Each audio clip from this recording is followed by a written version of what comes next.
دوستو، پاکستان کے شہر لاہور کو یہ اعزاز جاتا ہے کہ یہ آبادی کے لحاظ سے پاکستان کا دوسرا سب سے بڑا شہر ہے اور دنیا کا 26واں سب سے بڑا شہر۔ لاہور صوبہ پنجاب کا دل ہے اور دارالحکومت بھی ہے۔ یہ پاکستان کے سب سے امیر شہروں میں آتا ہے، جہاں لاہور کا سالانہ GDP $90 بلین کے قریب ہے۔ لاہور کے لوگوں کو خوش مزاج، خوش خوراک اور اپنے بڑے دلوں کی وجہ سے زندہ دلانِ لاہور بھی کہا جاتا ہے۔ اگر تاریخ کی بات کی جائے تو لاہور کی تاریخ ہزاروں سال پرانی ہے۔ کبھی یہاں پر ہندو بادشاہوں نے حکومت کی تو کبھی سکھوں کا راج رہا، مگر لاہور نے اپنا اصل عروج مغل دور میں دیکھا، جو 16 سے 18ویں صدی تک قائم رہا۔ لاہور ہی میں قرارداد پاکستان پیش کی گئی اور قیام پاکستان کے وقت لاہور ہی تحریک پاکستان کا سینٹر بھی تھا۔ جہاں کراچی کو روشنیوں کا یعنی سٹی آف لائٹس کہا جاتا ہے، وہاں لاہور کو سٹی آف گارڈن یعنی باغوں کا شہر کہا جاتا ہے۔ آج ہم آپ کو لاہور کے بارے میں زبردست تاریخی اور انفارمیٹیو حقائق بتائیں گے۔ فیکٹ نمبر 1، دوستو، لاہور کی تاریخ بہت پرانی ہے۔ کچھ مسلمان تاریخ دانوں کے مطابق لاہور لفظ لوہاور، لوہار یا راخور سے نکلا ہے۔ مشہور ایرانی تاریخ دان البرونی نے 11ویں صدی میں اس شہر کا ذکر اپنی کتابوں میں لوہاور کے نام سے کیا ہے، جبکہ دہلی کے رہنے والے مشہور شاعر امیر خسرو نے اس جگہ کو لاہنور کہا، جبکہ راجپوتوں نے اسے لاوکوٹ کہا، اور کچھ روایتوں کے مطابق لفظ لاہور لوہار سے نکلا ہے، جس کا مطلب ہے لوہے کا کام کرنے والا۔ ہندو روایات کے مطابق لفظ لاہور لاواپوری یا لاوپور سے نکلا ہے، کیونکہ ان کی کتابوں میں لاواپوری کا مطلب ہے سٹی آف لاوا یعنی لاوے کا شہر۔ ہندو تاریخ کے مطابق اس شہر کا نام لفظ لاہور ہندو شہزادے پرنس لاوا کے نام پر رکھا گیا، جو کہ سیتا اور راما کا بیٹا تھا۔ فیکٹ نمبر 2، دوستو، لاہور کی تاریخ ہزاروں سالوں پر پھیلی ہوئی ہے۔ یہاں کبھی ہندوؤں کا راج رہا تو کبھی بدھ مت کے پیروکاروں کا، کبھی یہ مغلوں کے ہاتھوں میں گیا تو کبھی افغانیوں نے یہاں پر قبضہ کیا۔ ایک دور میں یہاں سکھوں کا بھی راج قائم رہا اور سب سے آخر میں برٹش بھی سونے کی چڑیا کو لوٹنے کے لیے پہنچے۔ دوستو، تاریخ کی کتابوں میں لاہور کا ذکر سب سے پہلے سن 982 صدی میں ملتا ہے۔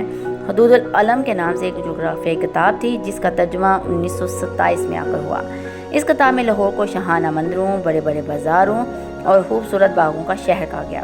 زیادہ تر تاریخ دانوں کا یہ کہنا ہے کہ پہلی سے 7ویں صدی تک لاہور ایک ہندو آبادی کا شہر تھا اور اس کا محل وقوع یہ نہیں تھا جو کہ آج لاہور شہر کا ہے۔ یہ شہر صرف اس جگہ تک بنا ہوا تھا جہاں آج کا اچھرا بازار موجود ہے۔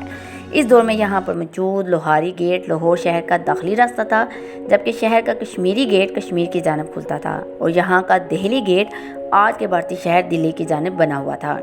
آج کے جدید اور ماڈرن لاہور میں آپ کو پرانے ہندو دور کے لاہور شہر کی باقیات کہیں کہیں نظر آتی ہیں، مگر اس کے لیے آپ کو اندرون لاہور کی تاریخ اور تنگ گلیوں کی سیر کرنا ہوگی۔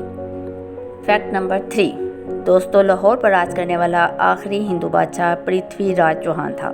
682 میں پشاور سے تعلق رکھنے والے افغان مسلمان ہو چکے تھے اور انہوں نے لاہور کی اہمیت کو جانتے ہوئے پرتھوی راج سے لاہور کو چھیننے کی کوشش کی۔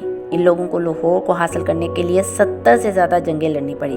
آخرکار انہیں کامیابی اس وقت نصیب ہوئی جب انہوں نے ہونہار جنگی لڑاکا گروہ گکھر کے ساتھ ہاتھ ملایا۔ ان گکھروں کو آج کل کھوکھر بھی کہا جاتا ہے اور پرانے دور میں یہ شہر سے باہر ویرانے میں پڑاؤ ڈالا کرتے تھے۔ آج کل جہاں موٹر ویز کے قریب نمک کی کان کا علاقہ سالٹ رینج آتا ہے، یہ وہ علاقہ تھا جہاں پر یہ جنگجو گروہ راہ کرتا تھا۔ سلطان محمود غزنوی وہ پہلا فاتح تھا جس نے اس علاقے میں اپنے قدم جما کر ایک مسلمان شہر کی بنیاد رکھی۔ فیکٹ نمبر 4، دوستو، لاہور کو سٹی آف گارڈن یعنی باغوں کا شہر بھی کہا جاتا ہے۔ اس بات میں کوئی شک نہیں کہ جتنے باغ لاہور میں موجود ہیں اتنے شاید اور کسی بڑے پاکستانی شہر میں موجود ہوں۔ ان باغوں کا سب سے اچھا پہلو یہ ہے کہ آپ امیر ہوں یا غریب، آپ کا کوئی بھی مذہب ہو، آپ ان میں کسی بھی تاریخی باغ میں جا کر انجوائے کر سکتے ہیں اور آپ کو کوئی نہیں روکے گا۔ اور آج کل کے مہنگائی کے اس دور میں یہ باغ غریب اور مڈل کلاس طبقے کے لیے بہت اہمیت رکھتے ہیں، جو نہ صرف یہاں کا چھٹی کا دن گزارتے ہیں بلکہ ہر بڑا دن جیسے عید، 14 اگست اور کرسمس بھی ان پارکوں کی سیر میں گزار دیتے ہیں۔ فیکٹ نمبر 5، دوستو، لاہور کا ذکر ہو اور لاہوری خوابوں کا ذکر نہ ہو، یہ ہو ہی نہیں سکتا۔ لاہور کے رہنے والے دو چیزوں کے بہت شوقین ہیں، ایک تو کھانے کے اور دوسرا کرکٹ کھیلنے کے۔ لاہوری لوگ باہر دوسرے ممالک جا کر کروڑوں اربوں روپیہ کما تو لیتے ہیں، مگر لاہوری کھانوں کا ٹیسٹ انہیں واپس لاہور ہی لے کر آتا ہے۔